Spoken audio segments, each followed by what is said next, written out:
Okay. Hi, Richard. It's good to have you back on Vonvo.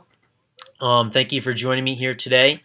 I wanted to give you the opportunity and a few minutes to state a few more points regarding your conversation on Saturday night, which ended abruptly.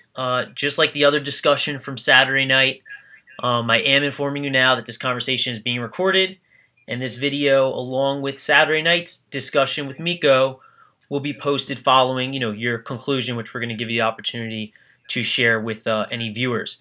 Do you give me, the permission to do this? Sure. Okay, great. So now going into our final question from Saturday night's discussion, we'd love to hear exactly what you had to say and what your comments were relating to the Israeli-Palestinian conflict and the solutions for it. Well, I appreciate the opportunity to have equal time and to be able to do this without interruption and without having my character assassinated nor personally insulted. So I really appreciate that. I think we should take a quick look at the proposal that was being made by Mr. Pellet. We heard an argument that amounted to the following. That is, the Jewish state is essentially undemocratic and racist. It was created by ethnically cleansing the state Palestinians. Therefore, the state of Israel has no legitimate right to exist. I think that's a fair summary of what he had to say, and I think he was citing historical examples, picking and choosing, citing historical examples to try to support his position. On the other hand, I don't think that the history is clear on this, and even more importantly, I think we're talking about a moral issue, not an issue that history is going to weigh in on.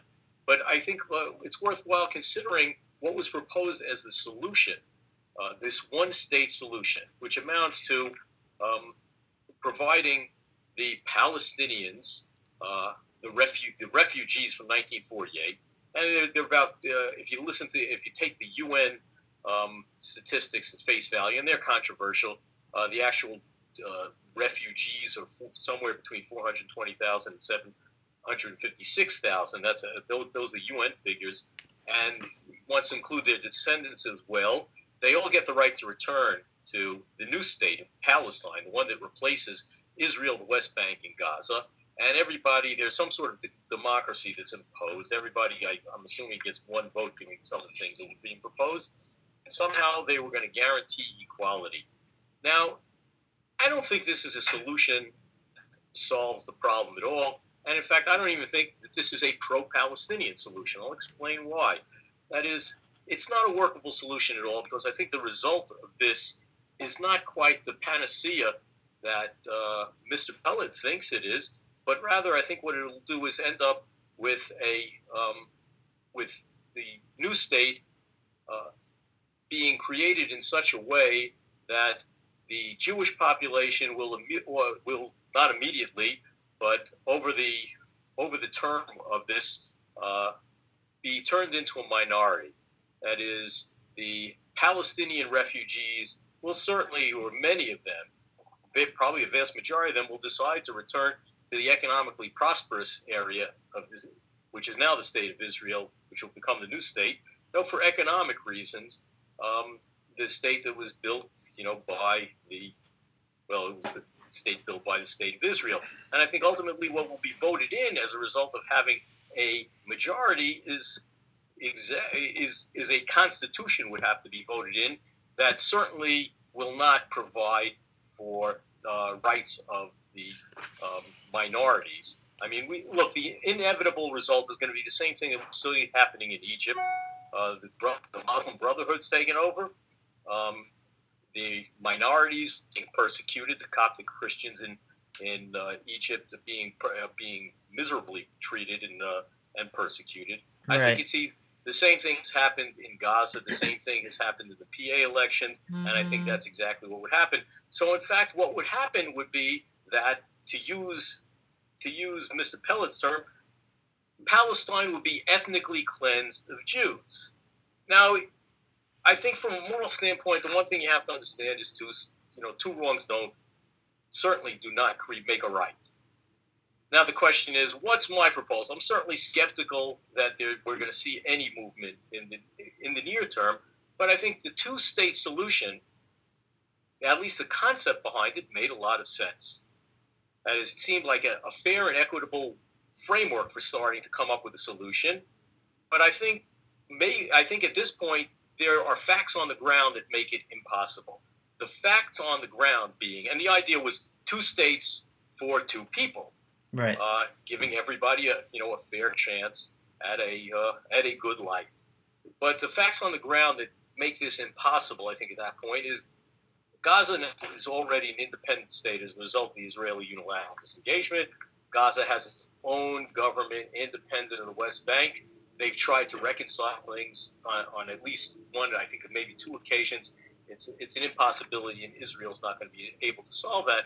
But I think the idea of two states for two people is one that's really a workable solution. But I think two is the wrong number at this point. What we really need here is the three-state solution. And what are the three states? Well, we have Gaza as an independent state. It's already an independent state. Israel is an independent state. And finally, what needs to be resolved is the creation of the third state, the second Palestinian state on the West Bank, along the lines with a negotiated settlement that was at least envisioned in the Oslo Accords and in the Camp David negotiation that was mediated by President Bill Clinton. Got it. But I think, I did express my skepticism about what's going on, because when I hear proposals like the one that was proposed by Mr. Pellet, I don't hear a pro-Palestinian proposal. What I hear is an anti-Israel proposal. And I think it's an attempt to delegitimize the state of Israel, Judaism, and Zionism. Okay. It vilifies them. It makes them a villain. The Jewish state has no right to exist. That's the key. It's not the history that he's talking about. You heard him say, a Jewish democracy has no right to exist. I think that's really an unhelpful way of viewing the situation. I think it's one that becomes an obstacle for peace. I think we also heard rationalization of terror. In fact, it went so far as to blame terrorism on the state of Israel. That is, blame attacks, blame suicide bombings against children in the state of Israel, one of whom was the man's niece, on the state of Israel. I think that's really... It's really a very extreme position. Okay. I think it's not helpful. I think it's absolutely it's incomprehensible to me that's an explanation. The government has the responsibility, or any government has, regardless of how just or unjust you think it, has the responsibility of protecting its citizens, and accusing the state of Israel is like blaming the blacks living in South Africa for apartheid. I mean, it's blaming the victims for the crime that's being perpetrated against them. Of course. Okay. And I think those are really some significant obstacles that all of a sudden what we're seeing was a pro-Palestinian movement, which resulted in what was going to be a fair and equitable arrangement, two states for two people, to be negotiated. Their mutual agreement, the negotiations down. But we've seen that's devolved into a delegitimization of the state of Israel. Claims that the state of Israel has no moral right to exist. And I think that's not helpful, and that's not going to result in any solution. And I think, these are serious obstacles. The issue is when the Palestinian Authority and the Palestinian representatives stop supporting terrorism, sit down at the table and negotiate in good faith, and the Israelis have to do the same thing, and they all decide to prepare their populations to live in peace and in harmony with their neighbors that they have their differences with. I think that's really a key to finding a solution. Great. I'm certainly not optimistic. I don't see one happening soon, but certainly you can't control that. Not a problem. Okay, great. Thank you so much for taking the time to come back on and share these last closing remarks. And have a good night. And we'll sure to link the videos up so that we can see them all on YouTube. Okay. Well, have a nice night. Good luck. It's really a tough job that you're trying to do to get parties together. But I think certainly getting parties together is to the start. To discuss their differences as opposed to calling names or worse, throwing bombs at each other. Right. Is a really start. a road to a solution, and it certainly fosters better understanding, which enables a negotiation to be successful.